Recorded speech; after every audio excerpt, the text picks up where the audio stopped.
आम जो किसान है, अगर वो अपने ज़मीन का दाखिल खारिज कराने आए, अगर इनको चढ़ावा नहीं देता है तो उसके ज़मीन का दाखिल खारिज नहीं। और कोई गांधी मैदान का दाखिल खारिज कराने आया और रिश्वत देता है तो सीओ साहिबा गांधी मैदान को भी दाखिल खारिज कर दे। हमको तो ये समझ नहीं आता है कि सीओ साहिबा जमीन आवंटन नहीं की तो संवेदक चांद पर पंचायत सरकार भवन बनाएगा। रिपोर्ट जाता है अप्रैल 25 में और टेंडर हो जाता है नवंबर 24 में। ये तो मतलब ताजुब की बात है, इसकी जांच होनी चाहिए। कहती है हमारे पति DCLR है, इसलिए लगता है DM साहब भी डर गए हैं इनसे। साक्ष्य है, आरोप नहीं है, मेरे पास साक्ष्य है। पूर्वी चंपारण के मोतिहारी सदर प्रखंड के अंचलाधिकारी पर मनमानी रवैया अपनाने का आरोप लगाते हुए गोढ़वा पंचायत के मुखिया सह मुखिया संघ के प्रदेश सचिव राजू बैठा ने 30 मई से मोतिहारी अंचल कार्यालय के समीप आमरण अनशन शुरू कर दिया है। राजू बैठा ने एक्सपर्ट न्यूज से बताया कि जब तक प्रशासन उनकी मांगे नहीं मानता है तब तक यह आमरण अनशन जारी रहेगा। अनशन स्थल पर कई जनप्रतिनिधियों और सामाजिक कार्यकर्ताओं ने भी उनका समर्थन जताया, जिनमें जगन्नाथ प्रसाद समिति सदस्य, सरपंच शंकर दास, पूर्व उप मुखिया नंदू प्रसाद, डॉक्टर तबरेज, महेश बैठा, अशोक पासवान और मदन शाह जैसे नाम प्रमुख हैं। देखिए, हम 9 सूत्री मांगों को लेकर आज मोतिहारी अंचल कार्यालय पर अनशन पर बैठे हुए हैं।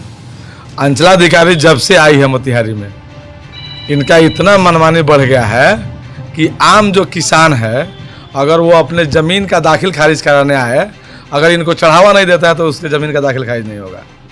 और कोई गांधी मैदान का दाखिल खारिज कराने आया और रिश्वत देता है तो सीओ साहिबा गांधी मैदान को भी दाखिल खारिज कर देगी।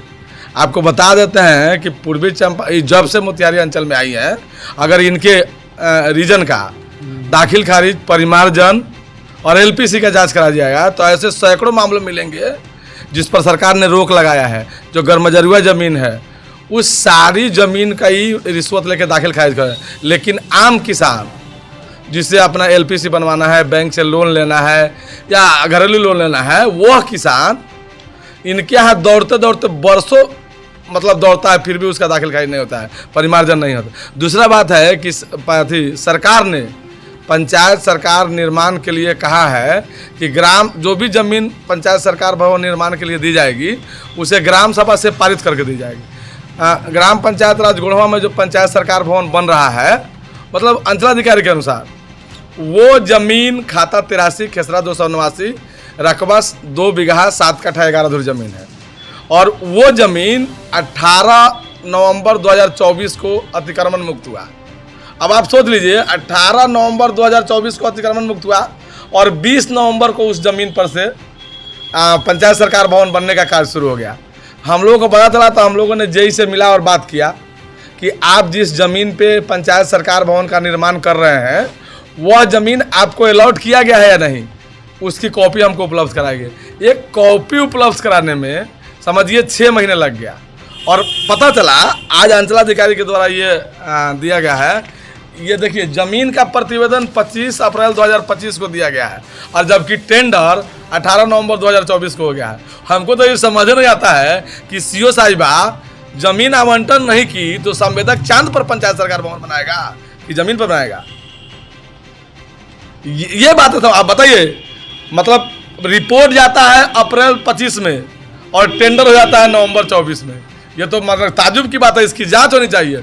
और मैं आपके चैनल के माध्यम से जिलाधिकारी से मांग करता हूं कि ग्राम सभा की अनदेखी कर, संवेदक से साठगांठ कर और गलत जगह पर पंचायत सरकार भवन बनाना और शिकायत के बाद उसका आनन फानन में प्रतिवेदन और नजरी नक्शा भेजने वाले राजस्व कर्मचारी, अंचल अमीन और अंचलाधिकारी के खिलाफ मतलब कड़ी से कड़ी कार्रवाई करें। और जब तक हमारी मांगे पूरी नहीं होगी, आप देखिए प्रखंड में बहुत सारा ऐसा पंचायत है जहां अतिक्रमणवाद चल रहा है। अतिक्रमणवाद में 7 लोगों को नोटिस किया गया। अतिक्रमणवाद में 7 लोगों को नोटिस किया जाता है कि दिनांक कितना तक आप अपना घर खाली कर दे, लेकिन तोड़ने के समय जो लोग पैसा देता है 6 आदमी उसको छोड़ दिया जाता है। और जो एक गरीब व्यक्ति वो पैसा नहीं देता है तो सीओ साहब बिना नोटिस तामील कराए उसके घर जाती है, उसका घर तोड़ देती है, सारा सामान तोड़ देती है। ये परिस्थिति है। अगर वो भी पैसा दे दिया था तो उसका घर भी तोड़ता। तो मैं आपके चैनल के माध्यम से जिलाधिकारी से कहना चाहूँगा कि यहाँ अंचल में जितने भी अतिक्रमणवाद चल रहे हैं उसका एक कमेटी बनाया जाए और जांच कराई जाए। अगर 8 लोगों को नोटिस किया गया तो 1 लोगों का घर क्यों टूटा, 60 लोगों को क्यों बचाया गया? कहीं ना कहीं अंचलाधिकारी पक्षपात कर रही है। इतने गंभीर आरोप है, आप लोगों ने एक बड़ी साक्ष्य है, आरोप नहीं है, मेरे पास साक्ष्य है। तो वरीय और पदाधिकारियों का आप लोगों ने कुछ इसके लिए हमने 17 जनवरी 2024 को 25 को जिलाधिकारी, डीपीआरओ, अंचलाधिकारी सबको दिया। फिर मैंने आपको बता दूं कि फरवरी में डीपीआरओ, जिलाधिकारी पूर्वी चंपारण को दिया। अब पता नहीं तो उसके बाद लोक शिकायत में परिवाद भी दायर किया, वहां भी यही कहा जा रहा है अंचलाधिकारी के प्रतिवेदन पर।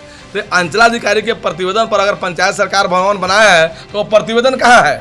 प्रतिवेदन सार्वजनिक किया जाए, वो नहीं किया जाता है। तो ये सारे साक्ष्य लगाकर हम लोग जिलाधिकारी, डीपीआरओ, वरीय अधिकारी को भी भेजा गया। अब पता नहीं कि कहती है हमारे पति डीसीएलआर है, इसलिए लगता है डीएम साहब भी डर गए हैं इनसे, क्योंकि इनके पति पर इन पर कार्रवाई करेंगे तो कहीं इनके पति नहीं आ जाए। अब जिला प्रशासन इन पर क्यों नहीं कार्रवाई कर रही है, वो जिला प्रशासन बताएगी, वो जिला प्रशासन का मामला है। लेकिन हम लोग यहाँ अनशन पर बैठे हैं कि इनका भ्रष्टाचार चरम पर है, या तो इन्हें यहाँ से तत्काल हटाया जाए, नहीं तो एक कमेटी बनाकर जितने दिनों से अंचलाधिकारी संध्या कुमारी मोतिहारी अंचल में पदस्थापित है, इनके किए गए कार्यों की जांच कराया जाए और जांच के बाद इन पर कठोर कार्रवाई की जाए। इसको लेकर हमने अंचलाधिकारी का पक्ष जानना चाहा, लेकिन खबर प्रस्तुत किए जाने तक उनसे संपर्क नहीं हो सका है।